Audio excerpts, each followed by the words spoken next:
আমার না মেজো আপার মতো হওয়া উচিত ছিল। নিজের পছন্দ অপছন্দের কথা একদম আব্বা আর ভাইদের মুখের সামনে গিয়ে বলা উচিত ছিল।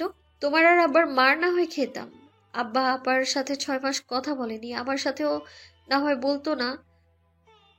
ভাইয়াদের সামনে আপা 1 বছর যেতে পারেনি, আমি না হয় একদমই যেতাম না। বেয়াদব, ঘাড়তেরা, নির্লজ্জ, বেহায়া এইসব কথা না শুনতাম আমি পাড়াপড়শির কাছ থেকে। কিন্তু আমার জীবনের এই ছোটখাটো সিদ্ধান্তগুলো আজকে অন্যজনকে নিতে হতো না। তোমাদের মান সম্মানের কথা ভেবে আমি আমাকে কোরবানি করে দিয়েছি। তোমাদের মেজো মেয়ে এখন ভালো নেই, কিন্তু তার বদনাম হয়েছিল আমার উপর জোর খাটাতে শুরু করলে। এদিকে যাওয়া যাবে না, ওইদিকে যাওয়া যাবে না, এর সাথে কথা বলা যাবে না, ওর সাথে কথা বলা যাবে না। মেজো আপা কি কি করলো তার সব শোধ তোমরা আমার উপর তুললে। সাবরিন বলল। আশ্চর্য, তুই আমাকে নিয়ে কেন পড়েছিস? শাহিদা বেগম ফিসফিসিয়ে বললেন, তোর ওই রকম কেউ ছিল নাকি রে? কি বলছিস তুই? মাথা খারাপ হয়ে গেছে? ওরকম কাউকে আমার জীবনে থাকতে দিয়েছো তোমরা? মেজো আপার মতো যাতে না হয় সারাক্ষণ পাহারা দিয়ে দিয়ে রেখেছো। এত ভালো মেয়ে হয়ে তোমরা আমাকে কি দিয়েছো? ভালো মেয়ে হয়ে আমার জীবনটা শেষ করে দিয়েছো। আরো নিজের সব ইচ্ছে আমার উপর চাপিয়ে দিয়েছো, নিশানের কথা বলে আদর পরিচয় দিয়েছো। মা, এসব কথা বলে এখন কি লাভ? তুই সংসার করবি না ওই ছেলের সাথে? সংসার তো এখনো অনেক দূরে, বিয়ের 4 দিনও পার হয়নি, তার মধ্যে যে যার ইচ্ছে চাপিয়ে দিচ্ছে আমার উপর। আমার ভবিষ্যৎটা আমি চোখের সামনে দেখতে পাচ্ছি। জুতো পেটা করার পর মাথায় হাত বুলিয়ে দিলেই সেটা সংসার হয়? আমি বলেছি সংসার করব না, নাকি বলেছি ওই লোকটার সাথে আমি বিদেশে যাব না? আমি শুধু বলেছি আমি মাস্টার্স কমপ্লিট করতে চাই। এটা অসম্ভব কিছু? এটা মেনে নিলে সব সলভ হয়ে যায় না? এটা না মানার কি আছে? তার বোনেরা এক একটা ভার্সিটিতে পড়ছে না? তাদের বোনকে তো ফাইনাল পরীক্ষার পর বিয়ে দিচ্ছে। তাহলে আমার বেলায় উল্টো কেন? আমাকে বলছে আমার 14 গোষ্ঠীর কারণ লন্ডন যাওয়ার সামর্থ্য আছে কিনা। কিছুদিন পর আমি গ্রাজুয়েটেড নয় বলবে না এটা সে? এখন থেকে বড় বড় কথা শোনাচ্ছে, ভবিষ্যতে তো আরো শোনাবে। শায়না কাঁদছে, চোখ মুছে বলল, তোমরা বললে না জামাইয়ের সাথে সম্পর্ক ভালো রাখ, অন্যরা নইলে কথা শোনাবে, সুযোগ খুঁজবে। যেখানে ওই লোকটা নিজেই আমাকে কথা শোনায় সেখানে বাইরের লোকজন তো অনেক ভালো। আমি ওইরকম একটা মানুষের সাথে কি করে ঘর করবো আম্মা? সারাক্ষণ আমাকে ভয়ে থাকতে হয়। এই বুঝি কোনো কিছুর জন্য আমাকে কথা শুনিয়ে দিল, এই বুঝি আমার 14 গোষ্ঠী নিয়ে কথা তুলো, কিছুক্ষণ পর মা বাপ তুলেও দেবে। আমাকে বিয়ে না দিয়ে বিষ খাইয়ে দিল, তো তোমাদের উপরে এত অসন্তুষ্ট হতাম না আমি? শায়না অনেকক্ষণ রান্নাঘরে বসা ছিল, ভাত খেতে বললে খেলো না। শাহিদা বেগম খাইয়ে দিতে চাইলো, মানা করে দিল। দাদি, মামি, চাচি, খালা সবাই তাকে সান্ত্বনা দিতে লাগলো। দাদিমা ইনিয়ে বিনিয়ে বলল, কেউ তোকে নিয়ে যেতে বলছেন না এখন? তোকে রেখে যাবে শেষমেশ, তুই যেতে না চাইলে তোকে জোর করবে না। কথা হচ্ছে বেটা আর কখন আসবে তার ঠিক নেই, বাচ্চা কাচ্চা নিয়ে ফেলিস, ওটা নিয়ে তোর সময় কেটে যাবে। শাহিদা বেগম সেখানে ছিলেন না। ফুপু বলল, দাদিমা বলল, বেটা আজ এখানে থাকবে। শায়না বলল। সেই খুশিতে নাচতে বলছো? যাব না আমি। দাদিমা ফিসফিস করে বলল, জামাইকে পছন্দ করছিস না এসব কথা মানুষের কানে গেলে মানুষ সি সি করবে। মানুষ এক কথাকে 10 কথা করে, এমনিতেই সবাই জেনে গেছে বিয়েতে তুই খুশি না। মানুষ কত রকম কথা বলছে, বাচ্চা টাচ্চার কথা তুলিস, বাচ্চা কাচ্চা চলে এলে মানুষ কথাও বন্ধ হয়ে যাবে। শায়নার চোখ জোড়ায় যেন রক্ত নেমেছে। দাদিমা তার চোখ দেখে ভড়কে গেল, বলল, ওই বেটা বিদেশ চলে গেলে তখন তুই একা একা কি করবি? বাচ্চা টাচ্চা নিয়ে নিজের জায়গা শক্ত কর শ্বশুর বাড়িতে, তখন তোকে কেউ সহজে কিছু বলবে না। আমার দিকে ওইভাবে তাকিয়ে লাভ নেই, মেয়েদের সংসার শক্ত করতে প্রথমে কষ্ট করতে হয়। শায়না উঠে চলে গেল সেখান থেকে। ঘরে এসে মুখে পানি ঝাপটা দিল। তাজদার সিদ্দিকী ঘর জুড়ে পাইচারি করছে, শায়নার ঘরটা আগাগোড়া দেখছে। শায়না ওয়াশরুম থেকে বের হওয়া মাত্রই বলে উঠল, ঘুরতে বেড়াবো, একটা শাড়ি পরে নেওয়া হোক। শায়না তার দিকে না তাকিয়ে জিজ্ঞাসা করলো, মাথা খারাপ? কোথায় যাবো এত রাতে? বলা যাবে না। আমার মুড নেই এখন, ঘুমোতে ইচ্ছে করছে। গাড়িতে ঘুমানো যাবে। শায়না কিছুক্ষণ চুপ করে দাঁড়িয়ে রইল। তাজদার সিদ্দিকী তাড়া দিয়ে বলল, একটু দ্রুত রেডি হয়ে নিলে ভালো হয়। বসার ঘরে কি সিদ্ধান্ত নেওয়া হয়েছে? তাজদার দায়সারা ভাবে বলল, বাচ্চা হয়ে গেলে আমি একাই লন্ডনে ফিরে যাব। সায়না কপাল কুঁচকে তাকালো। মোটেও এই ধরনের কথাবার্তা হয়নি, কিন্তু দাদিমার কথার সাথে মিলে গেল কিভাবে? দাদিমা বলেছে নাকি এই লোকটাই দাদিমাকে সেটা শিখিয়ে দিয়েছে বলার জন্যে? তাজদারও তার চোখের দিকে তাকালো। তখনই বুক টান টান করে দাঁড়িয়ে বলল। ঈশানা মমতাজ, তোমার সামনে এখন দুইটি রাস্তা। সায়না তার দিকে চোখ তুলে তাকালো। চোখ সরিয়ে নেবে ততক্ষণে তাজদার বলল।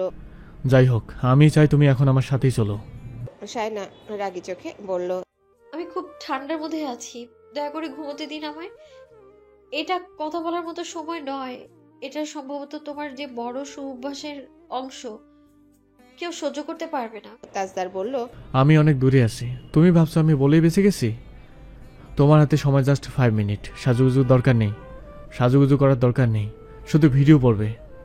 সায়নাকে নিজের পছন্দ মতো একটা শাড়ি বের করে দিল সে। সায়নার শাড়িটা হাতে নিয়ে বলল। একটু বের হও।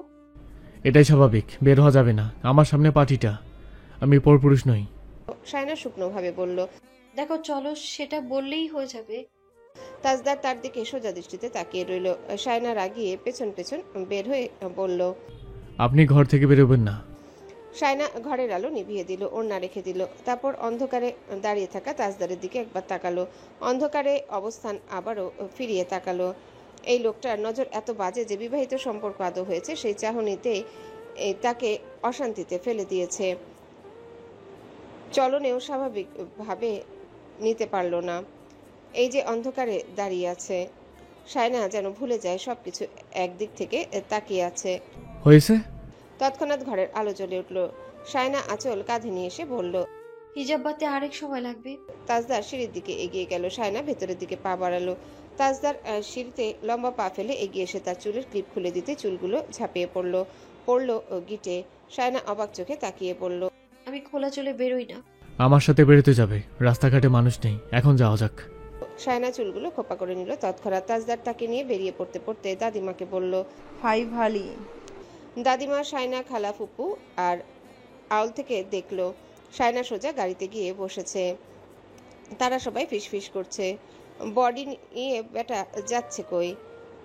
তাজদার গাড়ির দরজা খুলে গাড়ির ভেতরে মাথা ঢুকিয়ে বলল। সামনে এসে বসা হোক। সায়না বলল। পেছনে বসলে কি সমস্যা? পেছন থেকে কেউ ঢুকে নিয়ে পালালে ঠেকা পড়ে না, এটাই সমস্যা। সায়না সামনে এসে বসলো। তাজদার ড্রাইভিং সিটে বসলো। গিয়ার ছাড়তে দিল। বাজারের রাস্তা হতে নির্জন রাস্তায় ঢুকে গিয়ে তাজদার গাড়ির গতি কমিয়ে সতর্ক সুরে বলল। ধরে সাদা পোশাক পরা, লম্বা চুলালা, বড় নখ আছে এমন একটা পেশি হুট করে আমাদের গাড়ির সামনে এসে থেমে গেল। বলতে না বলতেই হুট করে ব্রেক কষলো গাড়িটা। সায়না ভয়ার্থ একটা চিৎকার দিয়ে তাজদার সিদ্দিকির বুকের উপর ঝাঁপিয়ে পড়ল। তাজদার সিদ্দিকি তাকে ঠিক সেই জায়গাটায় জড়িয়ে ধরে গুরুগম্ভীর কণ্ঠে স্পষ্ট স্বরে ফিসফিস করে বলল। তুমি যদি একবার আমার চোখে চোখ রেখে কথা বলো তাহলে আমার কোনো কষ্ট হবে না তাতে। এই হাইফাই মিশন আমার মমতাজ, আমার সাথে চলে লজ্জা নয় বরং। কথাটা বলার আগেই সায়না চটপট উঠে গেল। গা গুলিয়ে ওঠা বিভৎস স্পর্শে সায়নার দম বন্ধ হয়ে আসছিল। প্রায় নিজেকে কোনো মতে ছাড়িয়ে নিবে তার আগে তাজদার এক ঝটকায় তাকে আরো কাছে টেনে নিল। শক্ত বাহুতে আটকে রেখে গম্ভীর কণ্ঠে বলল। ঈশানা মমতাজ, আমার কথা শোনো, নইলে ধাক্কা দিয়ে গাড়ি থেকে ফেলে দেবো। Look at me. সায়না থেমে গেল। গাল মুছে চোখ তুলে তাকালো তাজদারের মুখের দিকে। একটু শান্ত হলো। তাজদার গভীর স্বরে বলল। লিসেন কেয়ারফুলি ঈশানা মমতাজ, আমি তোমাকে দুটো অপশন দিয়েছি, তোমাকে যে কোনো একটা বেছে নিতে হবে। আমি তোমাকে লন্ডনে নিয়ে যাব, নইলে এখানে বাচ্চা সই রেখে যাব। এমনি এমনি রেখে যাওয়ার কোনো মানে হয় না। বিয়েটা আমি রং তামাশা করার জন্য করিনি। I need a family. সাফ সাফ জানিয়ে দিলাম তোমাকে, this is your last chance. Decide now, surrender or suffer নইলে আই এম নট লিভিং লুজেন্ট। সায়না অস্ফুট স্বরে বলল। বাচ্চার নাম দিয়ে নিজের স্বার্থ হাসিল। তাজদারের কপাল কুঁচকে গেল। কি বললে? সায়না তার দিকে তাকিয়ে বলল। অপমানিত হতে চাইলে বলতেই পারি। ফালতু কথা ছাড়ো, আসল কথায় আসো। সায়না সোজা সাপটা বলল। আমি বাচ্চা নেওয়ার জন্য মানসিকভাবে প্রস্তুত নই। তাজদার কাট গলায় বলল। Reality doesn't not negotiate with excuse, so get ready to face reality with or without your পেপারনেস। সায়না নিজেকে ছাড়িয়ে নিতে চাইলো, এবারও পারল না। প্রচন্ড ক্ষোভের সাথে বলল। আপনি আমার কোনো মতামতকে সম্মান দেননি, তাই আমিও দিব না। আমাকে ইচ্ছাকৃতভাবে ক্যাড়া করে ফেলেছেন আপনি। তারপর বলছেন যে কোনো একটা সিদ্ধান্ত নাও। আমার সিদ্ধান্তের প্রতি যেমন আপনি অসন্তুষ্ট, তেমনি আপনার সিদ্ধান্তের উপরেও অসন্তুষ্ট আমি। এত বাহাদুরি দেখানোর পরেও আপনি কি করে ভাবছেন আমি স্বেচ্ছায় আপনার বাচ্চা নেব? আপনি জানতেন আমি বিয়েটা করতে রাজি নই, তাই নিশানের নাম করে আগদের আয়োজন করলেন। সবটা আপনার পরিকল্পনায় হয়েছে। দুই পরিবারকে আপনি আপনার ইচ্ছে মতো কথা মতো নাচিয়েছেন। আপনার স্বভাব হয়ে গেছে সবাইকে নিজের মতো করে কন্ট্রোল করতে করতে। আপনি আপনার বিবাহিত স্ত্রী, একবারও কি আপনার মনে পড়েনি যে আপনি স্ত্রী হিসেবে আমাকে কোন জায়গায় সম্মান দিয়েছেন? আমি ভেবেছিলাম বিয়ের পর, আজ না হোক কয়েকটা দিন গেলে অন্তত আস্তে ধীরে সব ঠিক হয়ে যাবে হয়তো। কত জটিল সম্পর্ক দেখেছি বিয়ের পর স্বাভাবিক হয়ে যায়। বিয়ের পর ভেবেছি আপনি আমাকে এটা ফিল করাবেন যে পূর্বে যা হয়েছে তা কিন্তু এখন থেকে সব ভালো হবে, আমার কথার একটা ভ্যালু থাকবে। কিন্তু না, আপনি তো সেটা হতেই দেননি। আপনি ওয়ালিমার দিন আমাকে সবার সামনে অপমান করিয়েছেন। নিজের বোনকে একটা বকাও দেননি, নিজের আত্মীয় স্বজনকে কোনো কথা বলেননি। আপনি পৈশাচিক আনন্দ পেয়েছেন আমাকে অপমানিত হতে দেখে। আপনি শুরু থেকেই আমার উপর নিজের মর্জি খাটাচ্ছেন, হাঁটতে বসতে। একবারও আমাকে এটা ফিল করানে যে আপনি আমার জন্য আতঙ্ক নন। স্বামী মানে জানতাম মেয়ে মানুষের শান্তির জায়গা। মেয়ে মানুষ গোটা দুনিয়ার সাথে লড়াই করে যদি তার স্বামী ঠিক থাকে, কিন্তু আপনি আমার জন্য আতঙ্কই রয়ে গেলেন। আপনার ব্যবহার, আচার আচরণ কোনোটাই পাল্টায়নি। আপনি আমার উপর নিজের সিদ্ধান্ত চাপিয়ে দিতে ভালোবাসেন, তাই না? আপনার কথা মতো আমাকে চলতে হবে, আপনার সব অন্যায় আবদার মানতে হবে আমায়। আমার ভালো মন্দ, ইচ্ছা অনিচ্ছার কোনো মূল্য নেই আপনার কাছে। আমি তো বেশি কিছু চাইনি, সম্মান চেয়েছি, সেটাই আপনি দেননি। আপনার পরিবারেরও সেটা দেয়নি, তাই আমার সম্মানের কথা আমাকেই চিন্তা করতে হবে। আমি আমার সিদ্ধান্ত পাল্টাবো না, যা হবার হবে। যেখানে সম্মান নেই, যেখানে সম্পর্কে পাল্টাপাল্টি শর্ত আরোপ করে আতঙ্কে রাখা হয়, সেই সম্পর্কের প্রতি আমার কোনো টান নেই, কোনো সমর্থন নেই, কোনো দামও নেই। আপনার তো সবকিছুতে ফোর্স করার স্বভাব আছে। মনে হয় না আমার মতামতের কোনো দরকার আছে আপনার। তাই আজ থেকে আমার সাথে সলা পরামর্শ করার বিষয়টা বাদ দিন। এত ভালো সাজার কোনো দরকার নেই। তাজদার সিদ্দিকী সরু চোখে তাকিয়ে রইল, কপালে কঠিন ভাঁজ, মুখটা একদম পাথরের মতো শক্ত করে রেখেছে। তুমি আমাকে কি মনে করো? আপনি আমাকে নিজের যে রূপটা দেখিয়েছেন সেটাই। বর্বর, উগ্র, ছোট লোক। ভালো রূপ দেখালে সেটাও বলতাম। ও হ্যাঁ, বিয়ের সময় লাখ টাকার জিনিস দিয়েছেন, এটা একটা ভালো ব্যাপার স্যাপার। সবাইকে একদম কিনে ফেলেছেন। আমাকে এইভাবে ধরে রাখবেন না। গাড়ি ঘোড়ান, আমি বাড়ি যাব, ঘুম পাচ্ছে আমার। গাড়ি ঘুরবে না, বাড়িও যাব না। শায়না বলল, এভাবে আপনি আমার অ্যাডমিশন আটকাতে পারবেন না। সবকিছু একটা লিমিট থাকে। ছাড়ুন। সবখানে স্বামীগিরি ফলানোর খুব গর্বের বিষয় না, বুঝলেন? সামান্য রেসপেক্টটুকু অ্যাচিভ করতে পারেননি আমার কাছ থেকে, আবার আপনার লজ্জা হওয়া উচিত। কথাটা শুনে শায়নাকে এক ধাক্কায় দূরে সরিয়ে দিল তাজদার। তারপর শায়না সামলে নেওয়ার আগেই গাড়ি ঘুরিয়ে নিল। দুর্গম গতিতে গাড়িটা ছুটছে রাস্তা ধরে। শায়নার দিকে আর একবারও তাকালো না তাজদার। গাড়ি উঠোনে এসে থামলো। তাজদার শায়নাকে গাড়ি থেকে নেমে আসতে বলল। যেভাবে ছোটবেলায় বাড়ি থেকে বের করে দিত ঠিক একই ভঙ্গি। তুড়িবাজি আঙ্গুল দিয়ে দেখিয়ে দিল শায়নাদের বাড়িটা। তারপর তৌসিফকে ফোন দিতে দিতে নিজের বাড়িতে চলে গেল সে গটগট পায়ে হেঁটে। শায়না জানতো তার মেয়েলিগো হার্ট হলে সে আর তাদের বাড়িতে আসবে না। এই লোকটাকে পুরোটা না চিনলে কম চেনে না সে। নিজের মন মতো না হলে উল্টো পথে হাঁটবে। শায়না তাদের বাড়ির সামনে গিয়ে দাঁড়ালো। কলিং বেল বাজাতে কিছুক্ষণ পর শাওন এসে দরজা খুলে দিল। শায়নাকে একা দেখে ঘুম জড়ানো চোখ দুটো কিঞ্চিত বড় হয়ে গেল তার। শায়নার চোখে মুখের অবস্থা এমন যে দেখে মনে হচ্ছে তার মাথায় কেউ হাত রাখলে সে ঝরঝর করে কাঁদবে। কপালের কাছটায় চোখ পড়তেই শাওন বলল, কপালে কি হয়েছে, ফুলে গেছে কেন? শায়না বলল, গাড়িতে বাড়ি খেয়েছি। তাজ ভাই? নিজ বাড়িতে ফিরে গেছে, শ্বশুর বাড়িতে ঘুমানোর রুচি চলে গেছে তার। শাওনের কপাল আরো কুঁচকে গেল। ঝামেলা হয়েছে নাকি? না। ওই বাড়িতে সম্ভবত কেউ জোরে জোরে কথাবার্তা বলছে। শাওন বাইরে এসে কান পাতলো। শায়না নিজের ঘরে চলে গেল। শাহিদা বেগম উঠেছে মেয়ে আর জামাই এসেছে ভেবে ওদের কিছু লাগবে কিনা জানার জন্য। কিন্তু শায়নাকে একা ফিরতে দেখে চক্ষু চড়ক গাছ। কৌতূহলে হেঁটে সামনে চলে এলো। দরজা খোলা দেখে বাইরে বেরিয়ে এলো। দেখলো শাওন আর তৌসিফ উঠোনের এক কোনায় দাঁড়িয়ে কথাবার্তা বলছে। শাহিদা বেগম বেরিয়ে এলেন। কি হয়েছে রে শাওন? শাওন বলল, তেমন কিছু হয়নি। তাহলে ও এলো না কেন? দুজন তো ভালোই ভালোই বেরিয়েছিল। তৌসিফ বলল, মনে হচ্ছে দুজনের মধ্যে তর্কাতর্কি হয়েছে। ঘুম ঘুম চোখে আফসার সাহেবও বেরিয়ে এলো। ওই বাড়িতে বিস্তর তর্কাতর্কি হচ্ছে। কার সাথে কে কথা বলছে বোঝা যাচ্ছে না। শাহিদা বেগম বললেন, আল্লাহ, আবার কি ঝামেলা লেগে গেল কে জানে। আমার মেয়েটা সংসার করার আগেই সংসারটা ভাঙবে। তৌসিফ বলল, চাচিমা, আপনারা ঘরে চলে যান, কাল সকালে যা হবার হবে, টেনশন করিয়েন না। শাহিদা বেগম দুশ্চিন্তায় পড়ে গেল। তাজদার ঘরে এসে পাঞ্জাবি পাল্টে নিয়েছে, গায়ে একটা শার্ট জড়িয়েছে, পকেটে এক হাত রেখে অন্য হাতে কফির মগে চুমুক দিতে দিতে জানালার বাইরে তাকালো। রাত অনেক হয়েছে, তার চওড়া কপালে অনেকগুলো ভাঁজ। একটু একটু সে অনুধাবন করতে পারছে বিয়েটা করা তার মস্ত বড় ভুল হয়েছে। এখন সবটা তাকেই হ্যান্ডেল করতে হবে। পরিবারও তার দিকে আঙ্গুল তুলবে, বিশেষ করে আব্বা। শুরুতেই বলবে নিজের তেরামির ফল। তোমাকে বারবার সতর্ক করা হয়েছে, ওই বাড়ির মেয়ে কেন আমাদের আনতে হবে? এদেশে কি মেয়ে কম পড়েছে? বাপের বাড়ি কাছে হলে মেয়েরা শ্বশুর বাড়ির মানুষকে ভয় পায় না।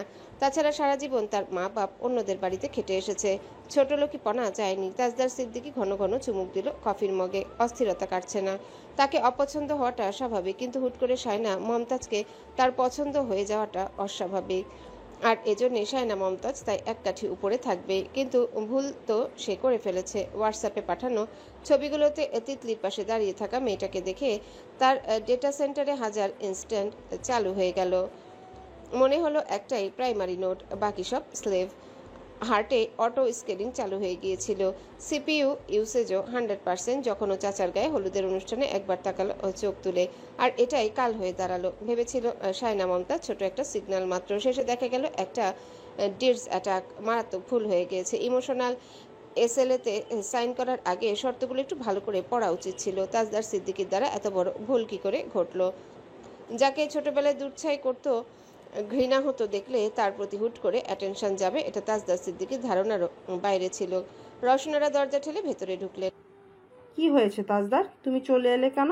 তোমার বাবা কেন চেঁচামেচি করছেন?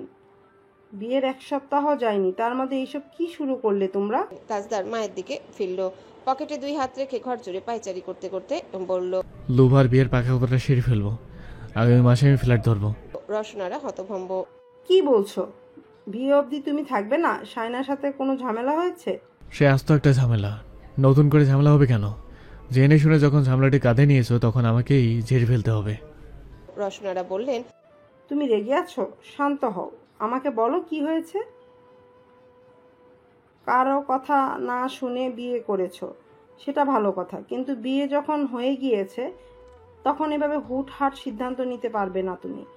তোমার সাথে আরও একটা জীবন জড়িয়ে গেছে, ওর কথা তোমাকে ভাবতে হবে।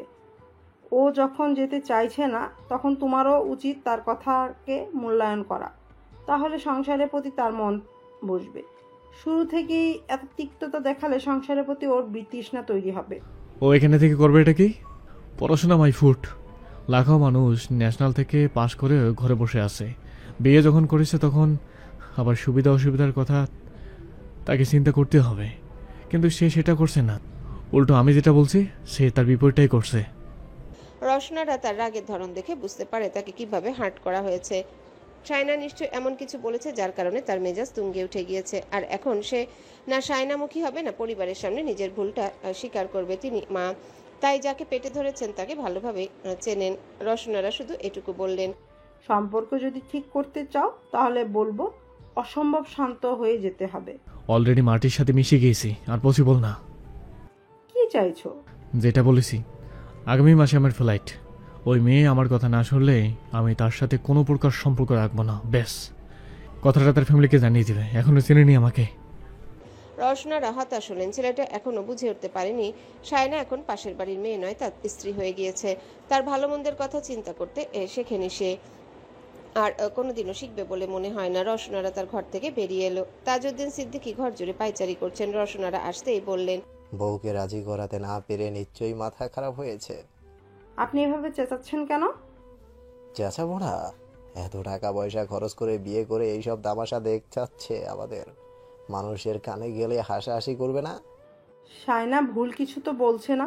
আপনার ছেলে যে পরিমাণ গাদ্দার, তাতে ওর সাথে অন্য একটা দেশে যাওয়ার সাহস কোনো মেয়েই করবে না। বিপদে আপদে পড়লে সেখানেও যাবে কার কাছে? আপনার ছেলে তো তাকে সাপোর্ট করবে না করলে। তাজউদ্দিন সিদ্দিকী বলল, বউ নিয়ে যাক, সেটা আমিও চাই না। বউ নিয়ে চলে গেলে আর এ মুখও হবে না তোমার ছেলে। ওকে আমি হারে হারে চিনি, কিন্তু ওই মেয়ে আজ ওকে নিজের বাড়িতে না নিয়ে গিয়ে বাড়িতে পাঠিয়ে দিল কিভাবে?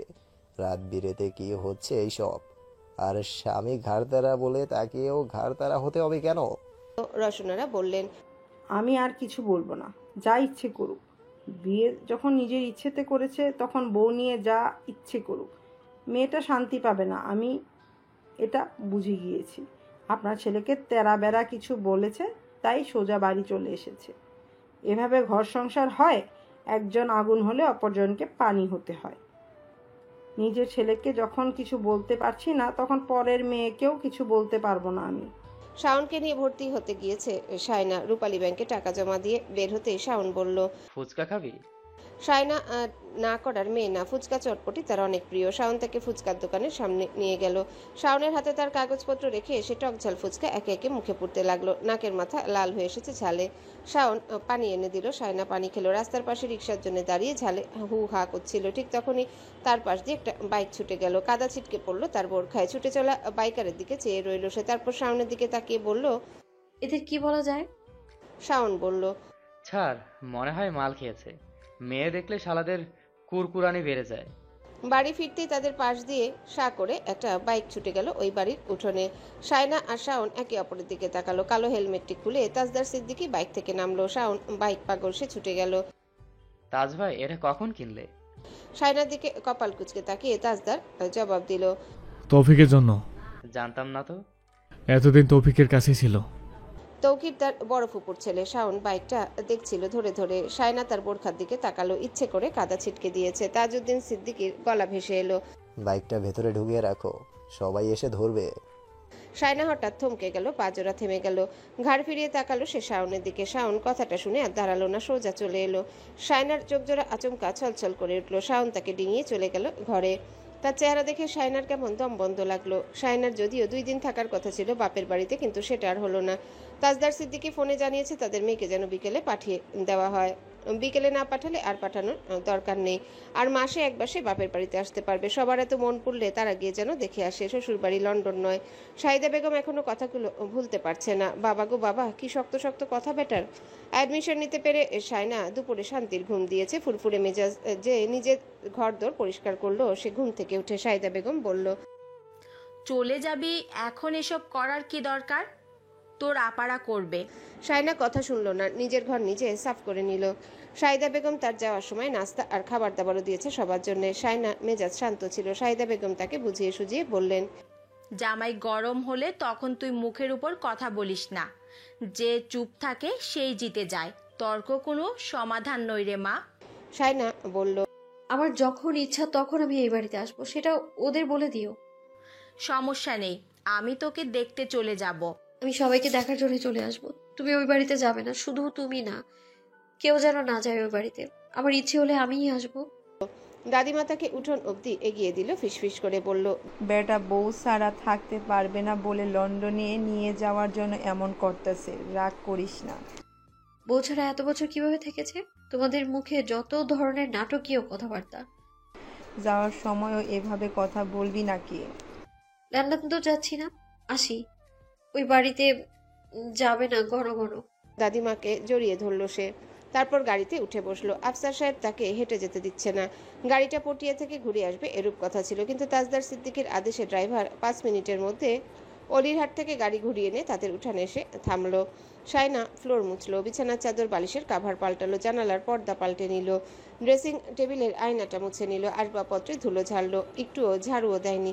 কি আশ্চর্য, মনে হচ্ছে ইচ্ছে করে তার জন্য এত কাজ বাড়িয়ে রেখেছে। তাজদার সিদ্দিকী দরজা ঠেলে ভেতরে প্রবেশ করলো। শায়না নিজের কাজে ব্যস্ত, তবুও সে জানে ভদ্রলোকের অভদ্র নির্লজ্জ চোখ দুটো তার শরীরের বাঁকে বাঁকে ঘুরে বেড়াচ্ছে। চেয়ারে বসে ঠোঁটের কাছে হাত রেখে তার দিকে তাকিয়ে আছে কপাল কুঁচকে। শায়না বালতিতে রাখা বিছানার চাদর, বালিশের কভার সব নিয়ে যাচ্ছিল। তাজদার সিদ্দিকী তুড়ি বাজালো। শায়না তার দিকে তাকালো। তাজদার আঙ্গুলের ইশারায় ওয়াশিং মেশিনটা দেখিয়ে দিল।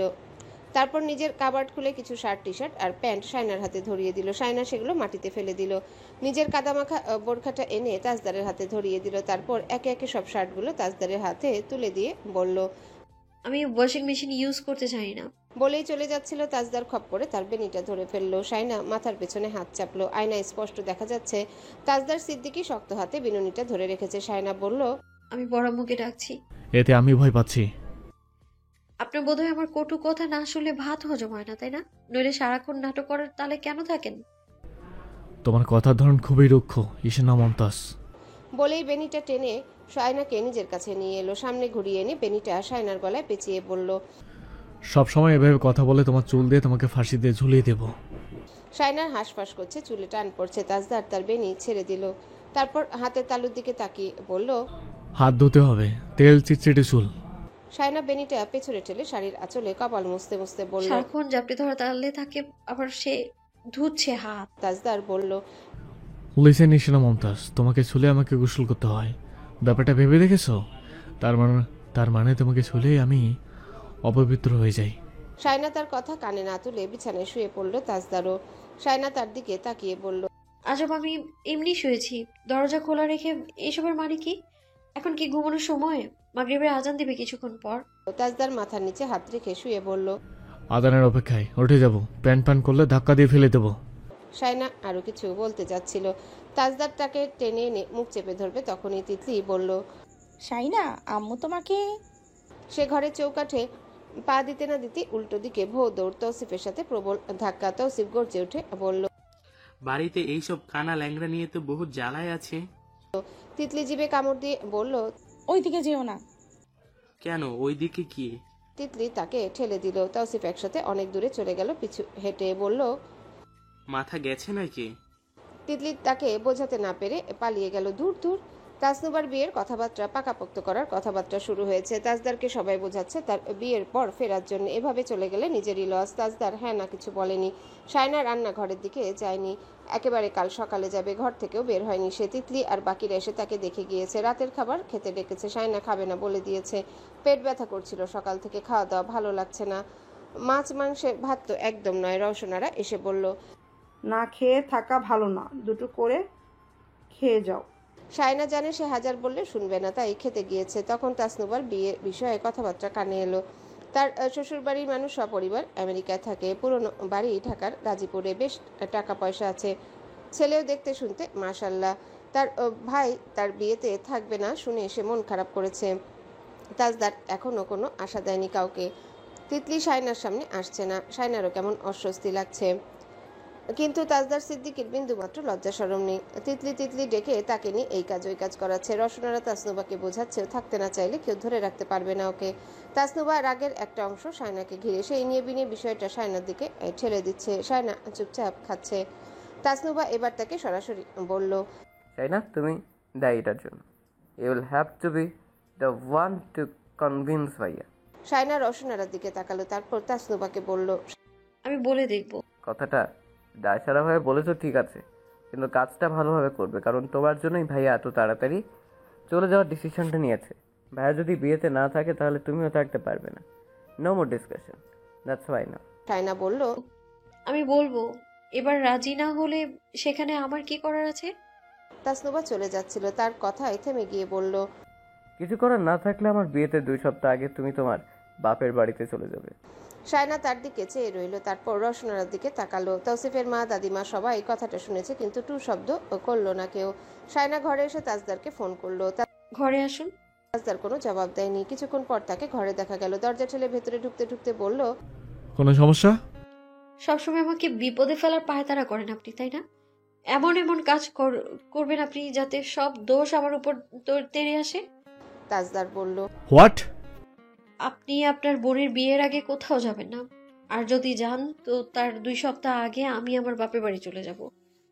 তাজদার বলল, তোমার কথা শুনে মনে হচ্ছে তোমার সব কথা শুনতে আমি বাধ্য।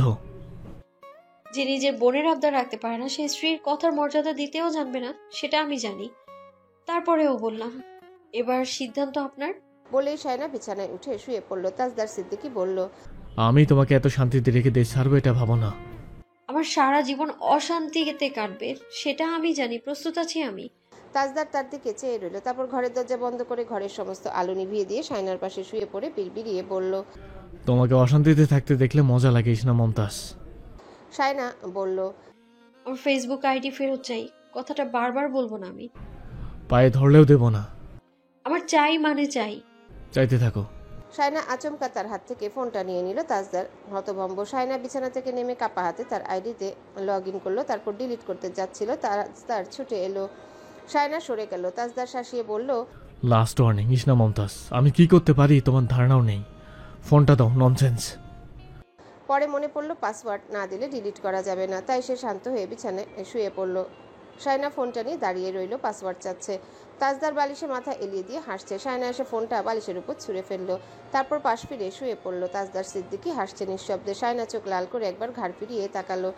তাজদারের ঠোঁটের কোনায় তীর্যক হাসি। শায়না বলল, আপনাকে আমি কোনোদিনও মাফ করবো না। তাজদার তাকে একটানে নিজের কাছে নিয়ে গিয়ে বলল, মাপ চাইলে তবেই তো মাপ করবে। শায়না আবারও দূরে চলে গেল। তাজদার ডিম লাইটটাও নিভিয়ে দিল। ওটা নিভিয়ে দিলে শায়না মমতাজ তাকে দেখে না, তাই কাছে যেতে বাধা আসে না। শায়না প্রতিবেশীদের অনেকগুলো বাচ্চা কাচ্চা পড়াতো। হিসাব করলে বাচ্চা সংখ্যা দাঁড়ায় 8 জন, 4টা মেয়ে 4টা ছেলে। ওর বিয়ে উপলক্ষে অনেকদিন পড়ানো হয়নি। যেহেতু এক বাড়িতে বিয়ে হচ্ছে সেহেতু শায়না কাউকে মানা করে দেয়নি। এটা তার মাথায় আসেনি যে সে বিয়ের পর বাচ্চাগুলোকে পড়াতে পারবে না। তাছাড়া বছরের মাঝপথে হুট করে গার্ডিয়ান তাদের কোথায় পড়তে দেবে।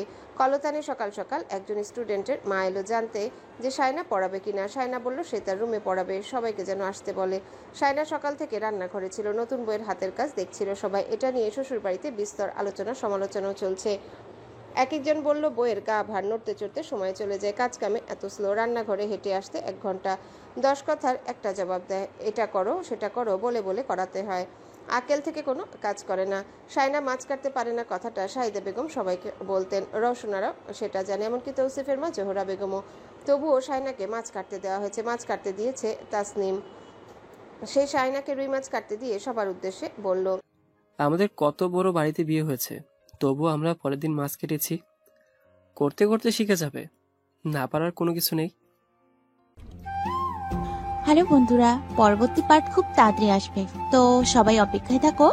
আর চ্যানেলটি যারা এখনো সাবস্ক্রাইব করোনি তারা পরবর্তী পার্ট দেখার জন্য চ্যানেলটি সাবস্ক্রাইব করে রেখো। ধন্যবাদ সবাইকে, আমাদের সাথেই থেকো।